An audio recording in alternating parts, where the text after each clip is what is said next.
प्रणाम भोजपुरिया समाज। हम अंकित सिंह और आप देखा तनी DNR रिएक्ट। भाई जब एक नाम ब्रांड बनेला तो ओकरा आदमी टिप्पणी कर करके बहुत कोई चर्चा में आवेलन। अच्छा, जैसे केसारी ये बोलन कि हम खोद देनी हमारे खोदल काम है। लेकिन ये बात केसारी भैया पे नहीं किया, आप लोग खुद समझदार बन जाए, ज्यादा ना बोलम बना विवाद हो जाये। तो हाँ, हम बात करत तनी पवन भैया, पावर स्टार पवन सिंह के बारे में। भाई गजब के अंदाज बाइन कर माने के पड़ी। पवन भैया की कुछ बातें अलग है भाई। जैसे सैड सॉन्ग लावेलन तो उस लेवल के लिए आवेलन भाई कि आदमी दिल दहल जाला, आदमी रो देवेलन। और अगर रोमांटिक सॉन्ग के बात करा तो ऐसने रहेला ध्यान।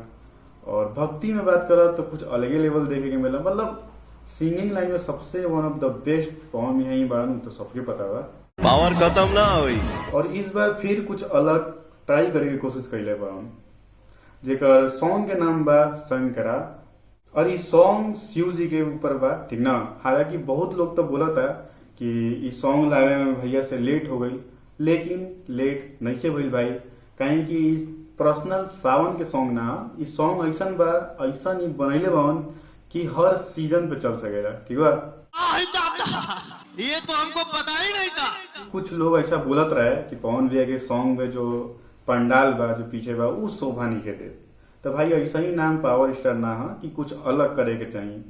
अब हमेशा तू सोचब कि पहाड़े रहे पीछे या पर्वत जैसा सीन रहे, तो भाई वो ओल्ड जमाना से चलते आवा था। तो कुछ हट के अगर बंदा दिखावा था, कोशिश करा था, तो देखी जाए ना, एंजॉय करी जाए आप सब, ठीक है। हालांकि ये में भोजपुरी प्लस साउथ एक्शन बा। और एक और बड़ी बात कि ये में रैप भी बा, जो किंग स्टॉप दिले बाड़े। बैठे ध्यान मगन बजे डम डम डम डमरू तेरा। भाई वीडियो देखे में तो लगा था कि बहुत पैसा फूकल जा चुकल बा, ठीक ना। फूकल मतलब गई बा, लेकिन थोड़ा सा क्वालिटी में सुधार थोड़ा बहुत करे के चाहता है। और हम ये बात बोलते रही कि भाई बंदा सैड सॉन्ग या रोमांटिक या भक्ति, मतलब जिस रूप में जालन उसी रूप में ढल जालन, ई मेन मुद्दा रहे। झमकौला से हुई। इंडस्ट्री में आजकल तो काफी बदलाव धीरे धीरे आवत बा, लेकिन एक कुल के कम बैक नहीं के होत। कम बैक करम मालिक। देख रहा मौसा बतावा। एक और सॉन्ग पवन भैया के आ रहल बा, जेकर पोस्टर और क्लिप आ गई बा। और उस सॉन्ग के नाम बा प्यार में हम। सॉन्ग हालांकि कल आई 20 अगस्त को। अगस्त के मतलब ठीक ना, थोड़ा थोड़ा हिंदी भी आ जाला बीच में, लेकिन टाइम नहीं खे दियल गई। ई बुरा बात बा थोड़ा। लिरिक्स में भाई खुद पवन सिंह बड़े, और बात रहा उनका साथ सिंगिंग में, तो साथ में पायल देव जी बड़े, और म्यूजिक में पायल देव ही बड़े, और लिरिक्स में भाई कुणाल वर्मा।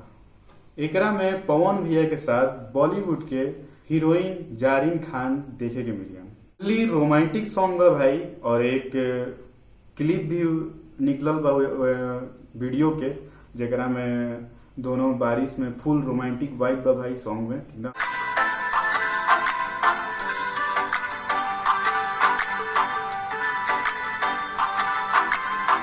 सॉन्ग कहाँ आई तो हम बता ही भूल गई। सॉन्ग आई भाई टी सीरीज से। हाल ही में केसारी भैया एक पोस्ट डलले बड़े महाराज प्रेमानंद जी के अपील करते हुए। केसारी भैया के भी एक सॉन्ग आयल बा मरद बाड़न कैसा। सिंगर केसारी लाल यादव और फ्यूचर में रक्षा गुप्ता, और म्यूजिक डायरेक्टर की बात करेंगे तो आर्या शर्मा। मरद बाड़न कैसन दर्द दे बड़न ऐसा।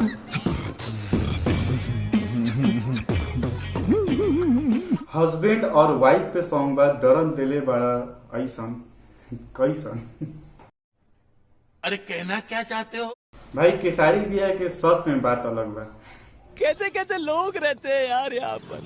साला तुमको पागल कुत्ते का गाड़ी उठा के ले जाएगा बता रहे हैं। हस्बैंड वाइफ और भी कुछ करेला जिंदगी में, वो सब दिखाए के चाहिए, लेकिन क्या करवा केसारी भैया बड़े ना।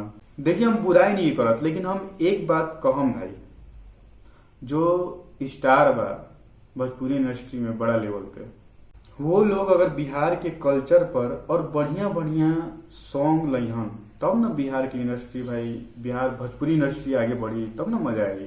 ज्यादा ना बोलब वरना केसारी फैन के भाई बुरा लग जी।